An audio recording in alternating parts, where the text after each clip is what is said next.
সংসারের হাল ধরতে কিংবা পড়াশোনা করতে বিদেশে যাওয়া প্রতিটি অভিবাসীর কাছে পাসপোর্ট খুবই গুরুত্বপূর্ণ। যে কোনো অনাকাঙ্ক্ষিত পরিস্থিতি এড়াতে পাসপোর্ট সাথে থাকাও অনেক জরুরি। তবে মালয়েশিয়ায় থাকা প্রবাসী বাংলাদেশিদের পাসপোর্ট নবায়নে মাসের পর মাস অপেক্ষা, পাহাড়সম ভোগান্তি যেন দেখার কেউ ছিল না। এর আগে একটি পাসপোর্ট নবায়নে সময় লাগত 5 থেকে 6 মাস। এত লম্বা সময়ের কারণে সময় মতো ভিসা নবায়ন, মালয়েশিয়া সরকারের দেয়া বৈধতার সুযোগ, এমনকি দেশে থাকা পরিবারের কেউ মারা গেলে অথবা অন্য কোনো জরুরি প্রয়োজনে দেশে যেতে পারতেন না অনেকে।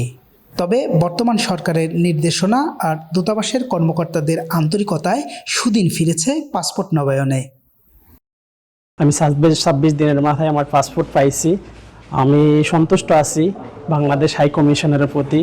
তবে আমার কিছু কথা আছে। আমাদের গেটে লেখা আছে অফিস টাইম সকাল 9টা থেকে দুপুর 2টা পর্যন্ত। আমরা যদি এই অফিস টাইমটা বাংলাদেশ হাই কমিশনার অফিস টাইমটা একটু বাড়াই দেয়, তাহলে দেখা যাচ্ছে আমরা যারা দূরে থেকে আসি তাদের জন্য একটু ভালো হয়। বর্তমানে যে কেউ আবেদনের 1 মাসেরও কম সময়ের মধ্যে নবায়নকৃত নতুন পাসপোর্ট হাতে পাচ্ছেন। এত অল্প সময়ে পাসপোর্ট পাওয়াতে স্বস্তি ফিরেছে প্রবাসী বাংলাদেশিদের। খুবই খুশি, 1 মাসের মধ্যে আমি আমার পাসপোর্ট হাতে পাবো বলে আশা করছি। আজকে পাসপোর্ট কালেকশনের জন্য আসছি।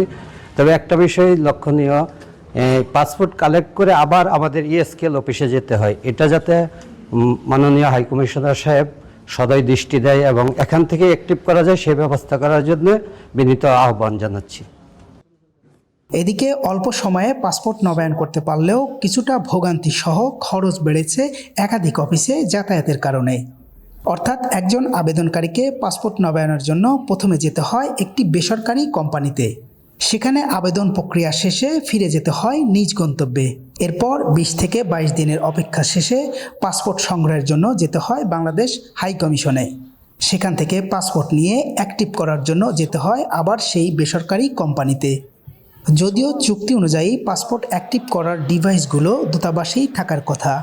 সেটা থাকলে একদিকে যেমন খরচ কমতো, অন্যদিকে অল্প সময়ে আরও বেশি প্রবাসীদের সেবা দেয়া যেত। এতে করে সুফল ভোগ করত দূরের রাজ্যগুলো থেকে কুয়ালালামপুর আসা প্রবাসী বাংলাদেশিরা। পাসপোর্ট ডেলিভারি যখন হইতো, এখানে যারা পাসপোর্ট নবায়ন করত, প্রত্যেকটা পাসপোর্ট নবায়ন করার ক্ষেত্রে 5 মাস 6 মাস সময় লাগতো।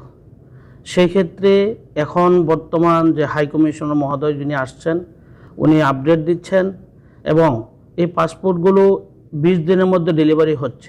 সেক্ষেত্রে আমরা যারা আছি প্রবাসী সকলে আমরা খুশি এবং হাই কমিশন মহোদয়কে ধন্যবাদ জানাই। আমার পাসপোর্ট পাইছি 21 দিনে। আর আমাদের পাসপোর্ট করার জন্য অ্যাক্টিভ করার জন্য স্কেলে যাওয়া লাগে। সেই স্কেলে যাওয়া না লাগে, সেই জন্য আপনারা একটু করেন, সহযোগিতা করেন। প্রবাসীরা বলেন, দ্রুত সময়ে পাসপোর্ট নবায়ন করতে পারলেও তা হাতে পেতে বিভিন্ন জায়গায় যাতায়াতের কারণে সময় ব্যয় সহ অতিরিক্ত খরচে ভোগান্তি কিছুটা রয়েই গেছে। পাসপোর্ট নবায়ন আরও সহজ করতে সকল সার্ভিস এক জায়গা থেকে দেওয়ার দাবি জানান প্রবাসীরা। S A Sourav, RTV, Malaysia.